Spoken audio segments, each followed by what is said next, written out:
કરવામાં આવી છે। સુરત જિલ્લા પ્રમુખ તરીકે ભરત રાઠોડને રિપીટ કરાયા છે।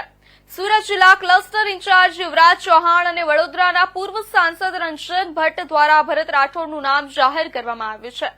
પૂર્વ જિલ્લા પ્રમુખ સંદીપ દેસાઈએ દરખાસ્ત મૂકતા સાંસદ અને અન્ય નેતાઓએ ટેકો જાહેર કર્યો હતો।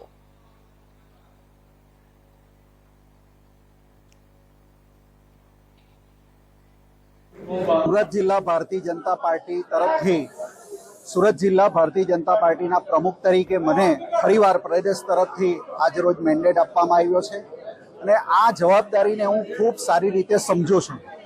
ભારતીય જનતા પાર્ટી દેશમાં જે રીતે કામ કરી રહી છે તે રીતે સુરત જિલ્લામાં પણ મારી જવાબદારી ખૂબ વધારે છે અને આગામી દિવસોમાં નગરપાલિકા હોય, જિલ્લા પંચાયત હોય, તાલુકા પંચાયત હોય, એ સમગ્ર ચૂંટણીઓ આગામી વર્ષમાં આવવાની છે। ત્યારે આ જવાબદારી સુપેરે પાર પડે અને સફળતા મળે ભારતીય જનતા પાર્ટીને, એના માટે અમે સતત પ્રયત્નશીલ રહીશું એવી હું સુરત જિલ્લા ભારતીય જનતા પાર્ટીના તમામ કાર્યકરોને ખાતરી પણ આપું છું અને પ્રજાના જે પ્રશ્નો છે એ અમે અમારા તમામ પદાધિકારીઓ સાથે જનતા પાર્ટીની પ્રણાલી પ્રમાણે દર 3 વર્ષે સંગઠનની નવા પ્રમુખોની નિમણૂક થાય છે, નવા સંગઠનની નિમણૂક થાય છે।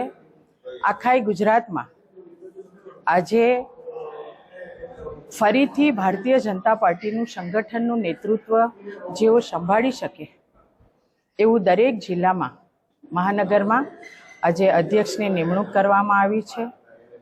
હું અને ડૉક્ટર જીવરાજભાઈ ચૌહાણ, ભારતીય જનતા પાર્ટીએ અમને સુરત જિલ્લામાં નવા અધ્યક્ષ તરીકે નામ આપવા માટેની ઘોષણા કરવા માટેની ભરતભાઈ રાઠોડ જેઓની આજે અમે અહીંયા ઘોષણા કરી છે। પાર્ટીએ એમને ફરીથી સુરત જિલ્લાના પ્રમુખ તરીકે જવાબદારી સોંપી છે। ખૂબ ખૂબ અભિનંદન ભરતભાઈને અમે આપીએ છીએ। ખૂબ સરળ સ્વભાવના અને સંગઠનની ટીમ અને ચૂંટાયેલા પ્રતિનિધિને સાથે રાખીને કામ કરવું એવા સ્વભાવના ભરતભાઈને ખૂબ ખૂબ અભિનંદન। આવનારા